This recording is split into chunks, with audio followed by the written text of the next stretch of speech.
Maybe another thing we'll get to in a minute. So anyways, enough from me. I'm gonna let these dudes introduce themselves. So Matt, can you get us started? Howdy, I'm Matt Oswald, and I made Gusta. Before Gusta, I was living in California and was unemployed. After Gusta, I left California, and now I'm an illustrator, thanks to actually the image that you see behind you. It landed me a gig, and now I get to do what I love.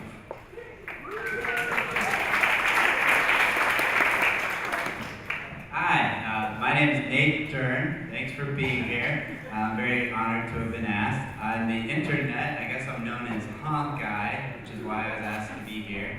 I earned that name after I'm an actor and a comedian in New York City, and I was in a commercial for AT&T in which I said the word huh, and that's it. And it was the first commercial I ever booked. So I submitted that to Reddit, and with a title that was pointing out how I was funny after 3 years. The thing I finally booked, I only said one word, and they upvoted it on the YouTube page. Everyone was commenting about how great this hum was. It was such a good hum. Can you actually give us a range of puns? I would be curious to know what a bad pun is. A piece of trivia is that in the script the line was "Say what now?" and they asked me to improvise. And so I gave myself less lines, improvising. And then it was famous on the internet for like 30 hours, I think. And that was it. Actually, if anyone who saw the keynote, the great keynote from Professor Zittrain, he said that he had been mistaken for a Hong guy, and he used my image. And afterwards, I came up to him to try to make a joke. I was like, I just wanted to let you know that you're far more attractive than Hong guy. And he just thought I was giving him like a weird compliment. He did not recognize me. Yeah, he's like, oh, thank you so much. And I was like, good talk, and I walked away. So that's how no longer famous I am, that I referenced the thing, and he referenced me, and he did not recognize it. So my life has returned to as it was before.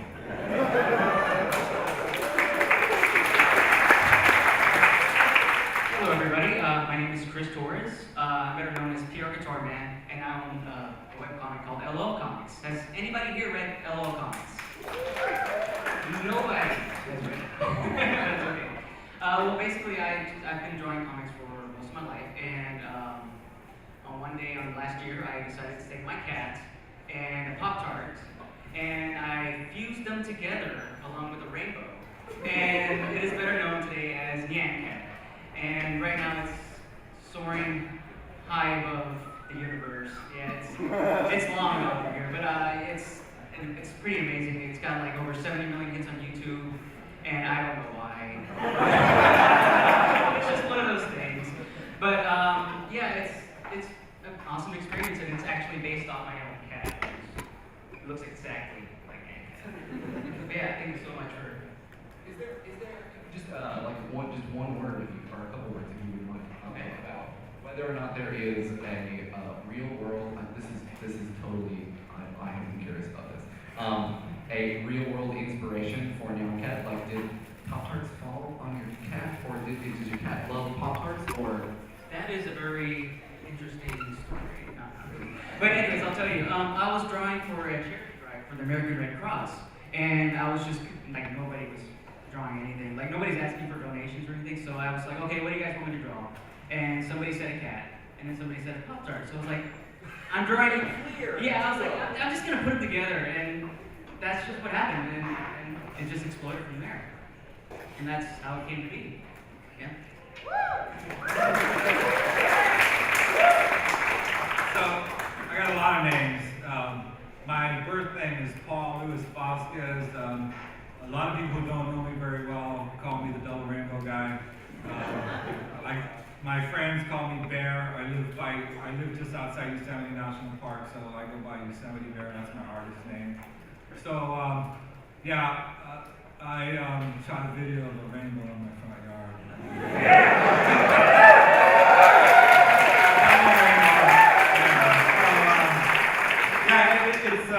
It's one of the, it's a video with nobody in it.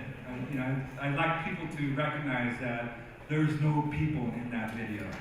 It's, and what it was a spiritual experience. And I think it's because I need to bring spirituality to humanity. That's a big part of what's going on.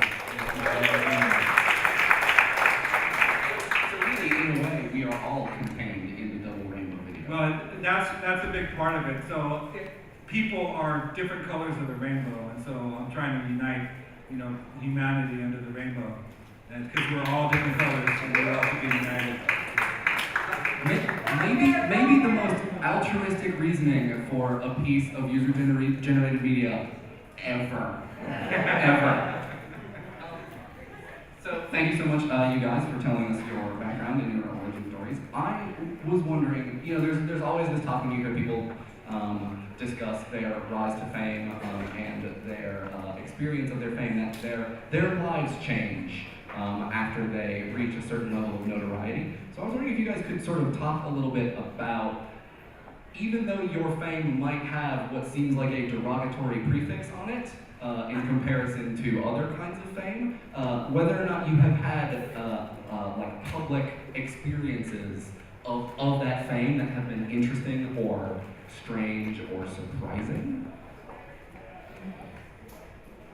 Well, I kind of touched on it in my introduction, but like nobody's ever stopped me when I'm just walking down the street like, you're the Nate Gusta guy, because no, that's what's famous, not this face.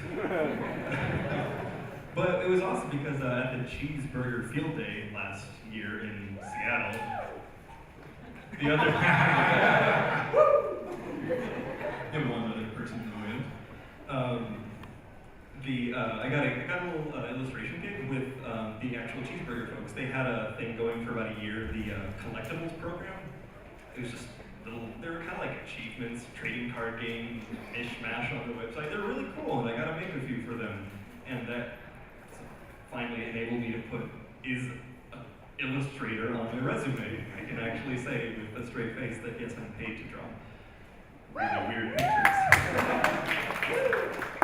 That's what's changed, but there's never been any just like people stopping and going like, hey, you're the Nate Gusta guy. There's none of that. Being up on this panel right now would change You can start getting ready. Just one photo, See, please. there's the first one right there. Just one photo. Autographs. We can work something out. If everybody, there is an autograph section in the back of the program.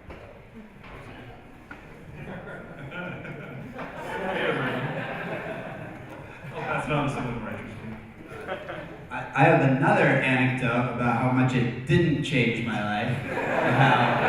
I phrased the question incorrectly. No, I think it sounds like maybe it did for everyone else. I'm probably the most nano famous of everyone. So the panel is titled From Micro Famous to Nano Famous. So I think the idea is that it used to be that you were famous on the internet for maybe 15 seconds, and now you're famous on the internet for like 1.5 seconds, so even less, and our collective attention spans are even shorter. So I think I'm definitely the most nano famous of the bunch, so the least worthy of being here. You're all worthy of being here. But so on Reddit, it was my cake day recently, and so I've been saving up for this. I put it in my iCal. I was waiting. I had something really good that I was hoping would get a few upvotes, and it got exactly one downvote. And that's it. So it's a big fat 0. I think that's the saddest fate that can happen to something on Reddit. So I'm just still doing my thing.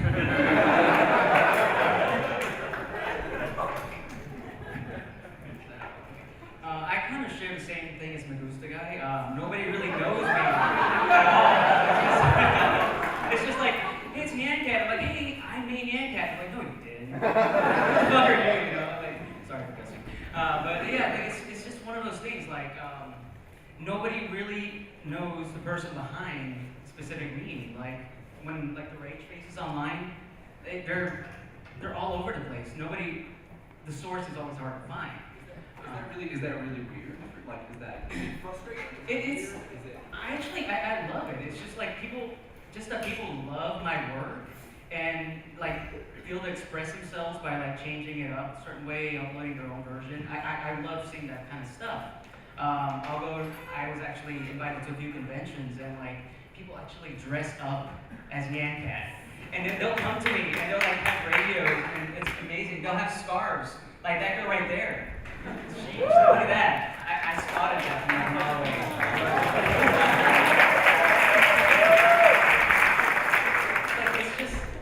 It's an amazing thing just knowing that people love your work and that, you know, they just want to keep spreading it on.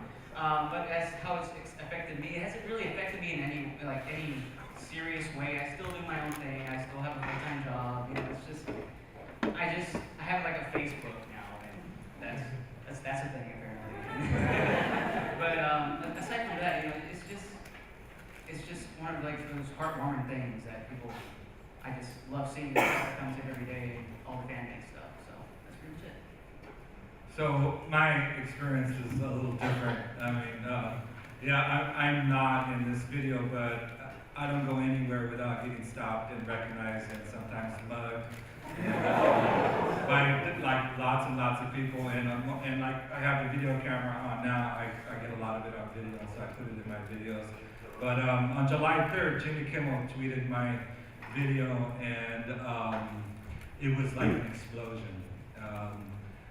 My phone started ringing off the hook. Right away, Microsoft called. They wanted to do a commercial with me, Jimmy Kimmel, Tosh.0.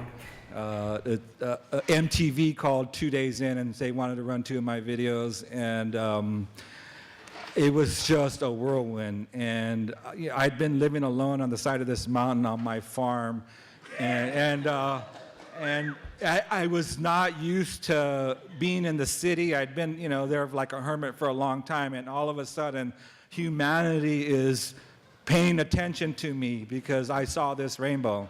And here's the thing, you know, you don't see me in it. You're seeing it through me. You're seeing it through my third eye, which is right here, and which is also my camera. And so you experience what I experienced. And I like people to know that I had just finished writing an email saying how I felt like I was Noah, because I have a farm with my own well, my fruit trees, and an organic garden, and it feels like an ark. So I send this email, and my house fills with color, and I know what this is because rainbows come there all the time. And I turn on that camera. I'm actually inside when the video starts, and that's the video. And it doesn't show it in that camera because it's an old camera, but it was a complete disc of color, and I thought, that looks like a giant eyeball. And I'm like, what could have an eye that big? Oh, God could have an eye that big. Oh, I'm in the presence of God. That's what that whole thing is. That's why I said, oh my God, so many times, because I'm recognizing the beauty of the goddess Mother Earth right in front of me. And that's, so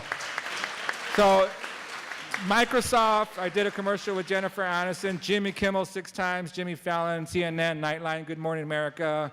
I mean, this list goes on and on. A high school in Iceland raised money to bring me out there, and they toured me around the country.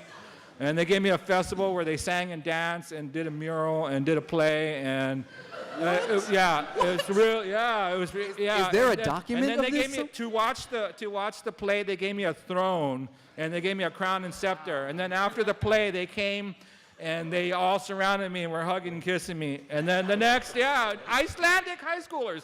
And so the next day we went to this hot lake to go swimming, and I'm like, this is kind of strange. Am I supposed to go swimming with all these high schoolers? And a giant rainbow comes. And the clincher is, it's all in my YouTube videos. It's all documented, because that's why I make videos, because it doesn't sound believable. Yeah.